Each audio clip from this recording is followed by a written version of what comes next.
10 a.m. Bumpy Johnson stared at the ceiling. Couldn't sleep. Again, third night this week. His chest felt tight. Not a heart attack, just weight. The kind that comes from carrying Harlem on your shoulders for 30 years. Next to him, Mayme stirred. "Baby, you okay?" "Yeah, go back to sleep." But she didn't. She turned on the bedside lamp, looked at him, really looked at him. "You're 53 years old, Bumpy. You look 60. You can't keep doing this." "I'm fine." "You're not fine. You don't sleep. You barely eat. Last week you forgot our anniversary dinner because you were handling some situation with the Italians." "I said I'm fine." Mayme sat up. "How many more years? How many more wars?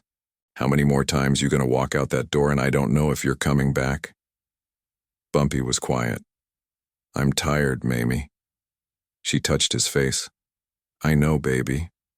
I know. I mean really tired. Not like I need a vacation. Like I'm done. Like I've been running this race for 3 decades and I can't see the finish line." "Then stop running. It's not that simple." "Why not? You got people you trust. Willie, Claude, Sandman. Train one of them. Pass it on. Walk away." Bumpy looked at her, at the hope in her eyes, the hope that maybe, finally, they could have a normal life. "You really think we could do that? Just leave?" "Why not? We saved money. We could go to Florida, buy a house on the beach, sit on the porch, watch the sunset, be normal people." Bumpy smiled, a real smile. "Normal people. Yeah, normal people. Boring people. People who go to bed at 9 and wake up at 7, and the most exciting thing in their day is the newspaper." Bumpy pulled her close. "That sounds nice. So let's do it. Let's plan it. 6 months. Train your successor. Hand everything over clean. And we're gone." Bumpy thought about it. Really thought about it. "Okay. Okay? Yeah, 6 months. I'll make it happen." Mayme kissed him. "Promise?" "I promise." For the first time in years, Bumpy Johnson slept through the night. The next morning, Bumpy started planning his exit like he'd planned everything else in his life. Methodically, strategically, with precision. He sat at his desk above Small's Paradise with a notebook, started writing. Operation Exit. 6-month timeline.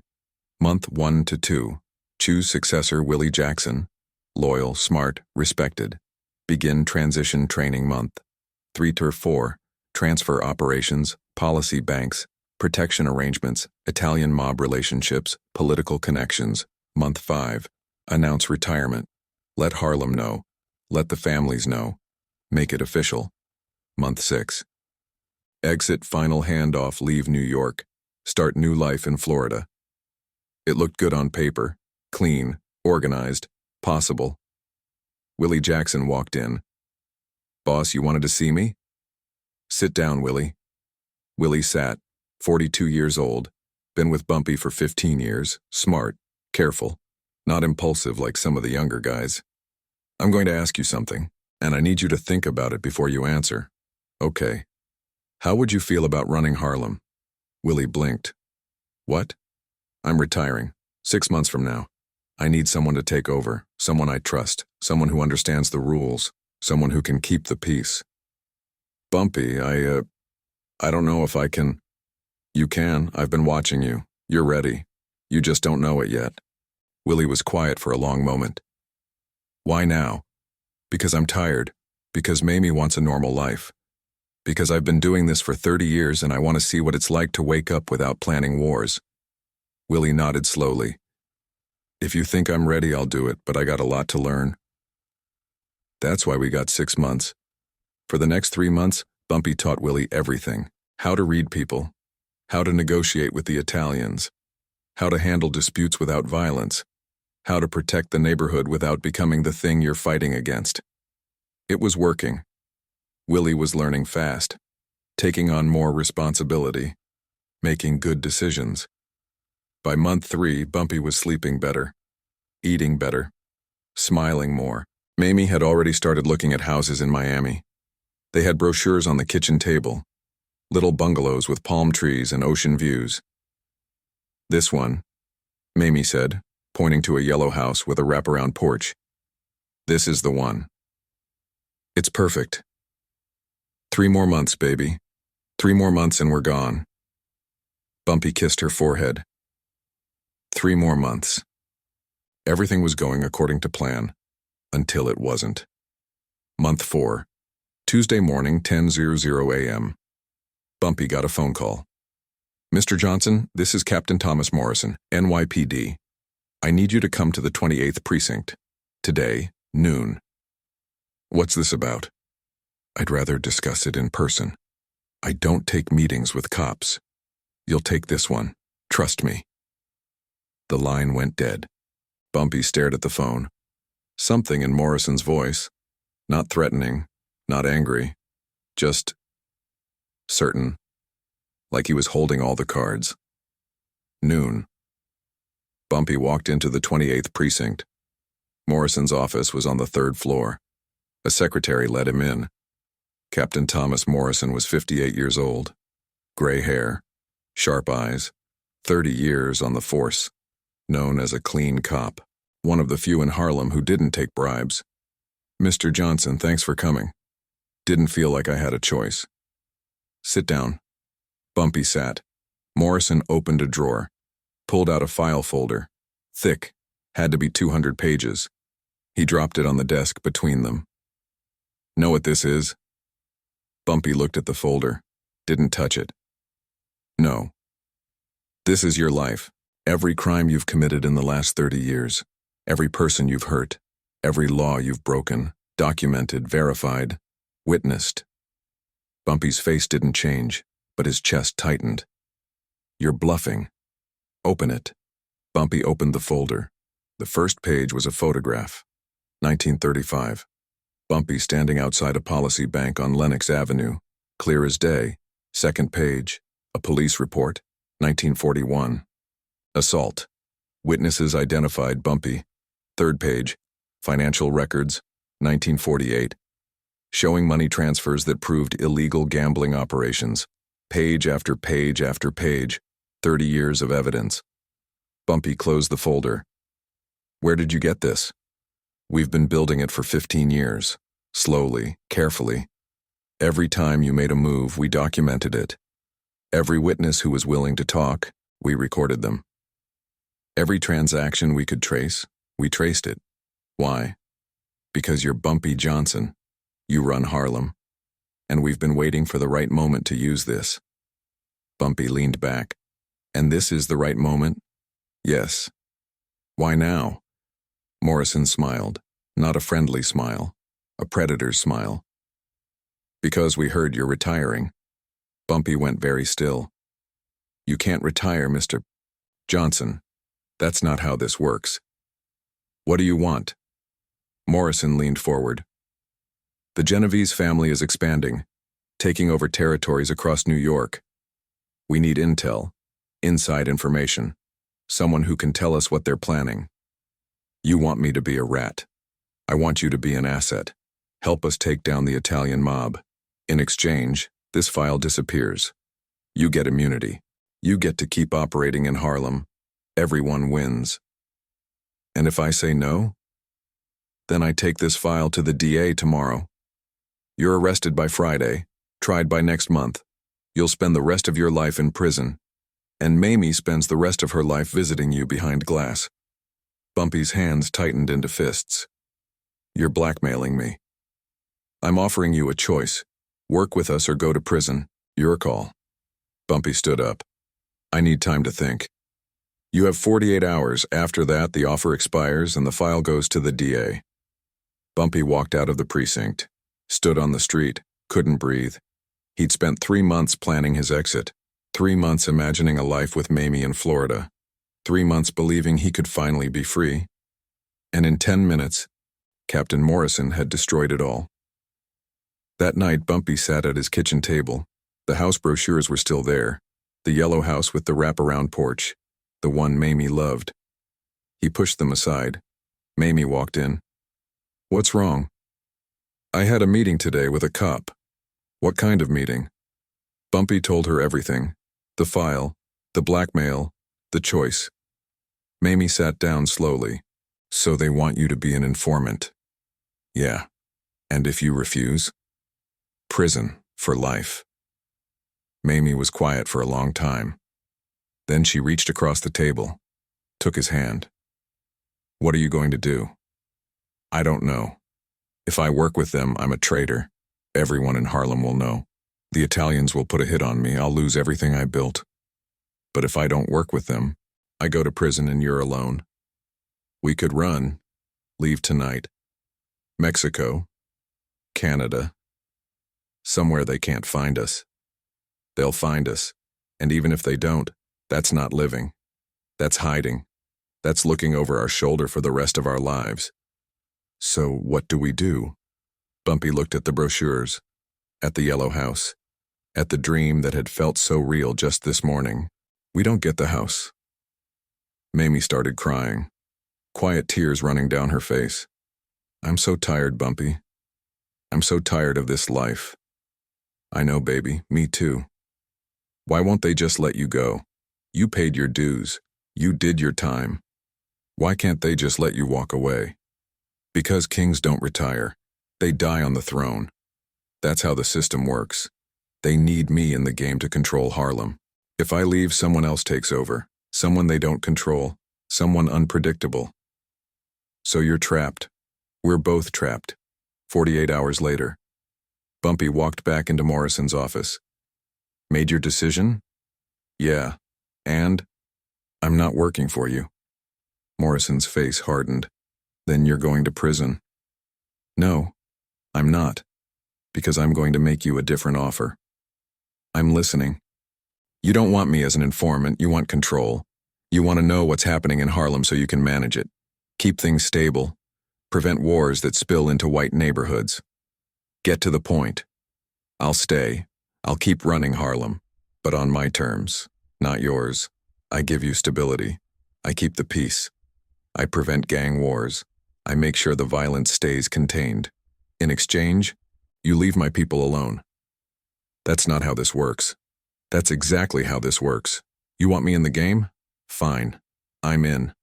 But I'm not your rat. I'm your partner. You don't tell me what to do. We work together. Keep Harlem stable. Keep the Italians out. Keep everyone safe. Morrison was quiet, thinking. And if I say no? If I just arrest you right now?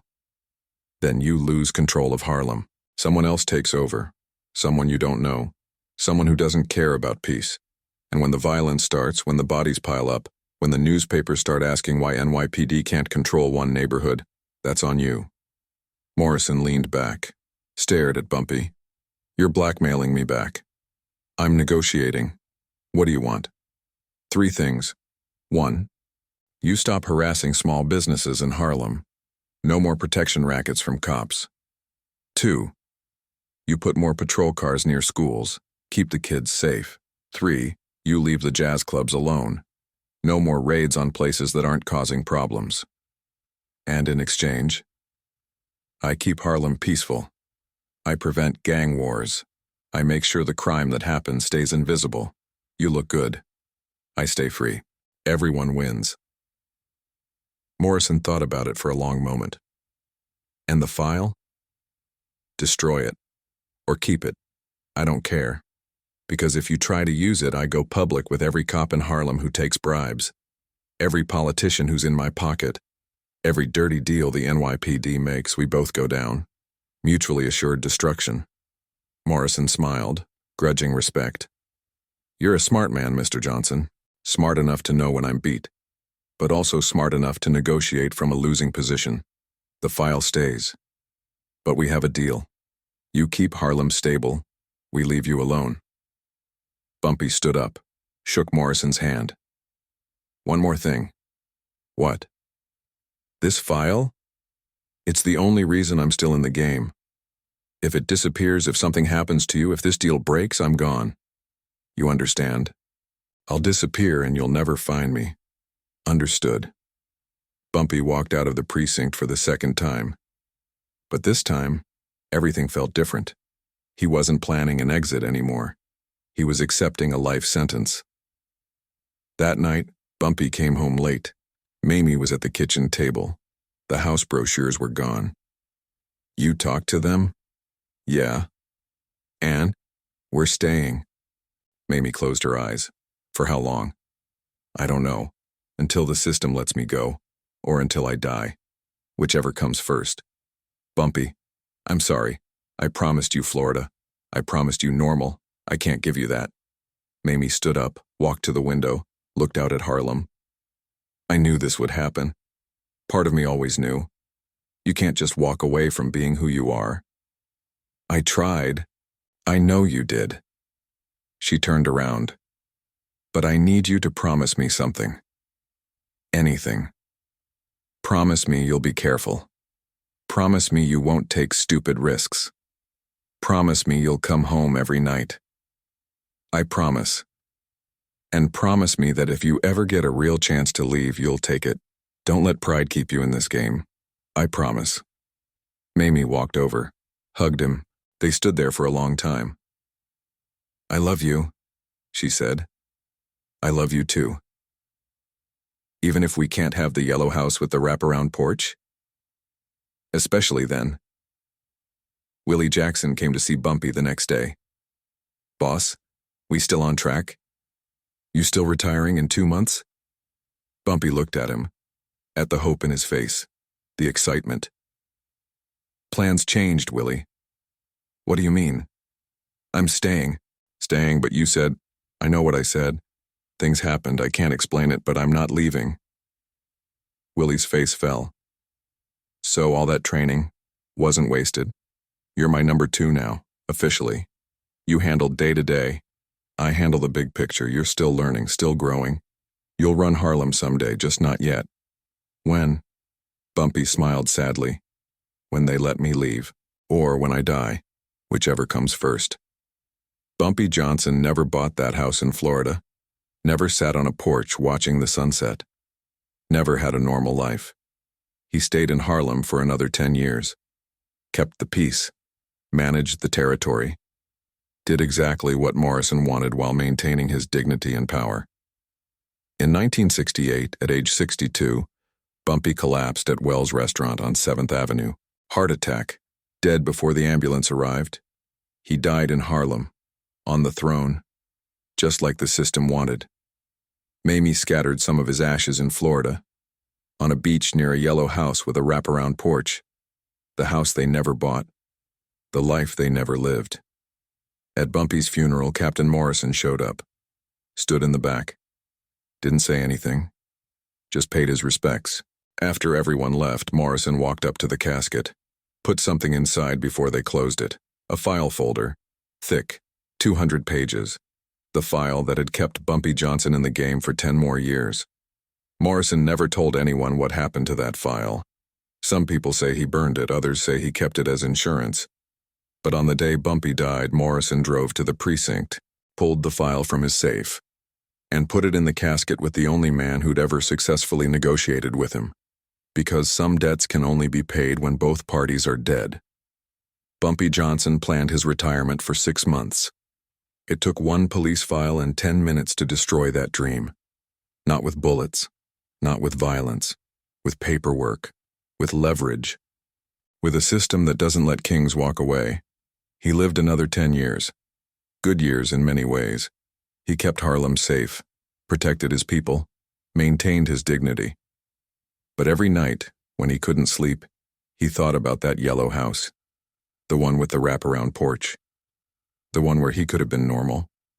The one where he could have just been Bumpy, not the godfather of Harlem. And every morning he woke up and played the role the system demanded, because that's what happens when you become a legend. You don't get to retire. You don't get to walk away. You stay until the game is done with you. And the game is never done until you're dead. If this story moved you, subscribe for more untold truths about the cost of power. Drop a like if you understand that some prisons don't have bars. Share this with someone who knows that legends pay a price. What would you have done with that file? Let me know in the comments.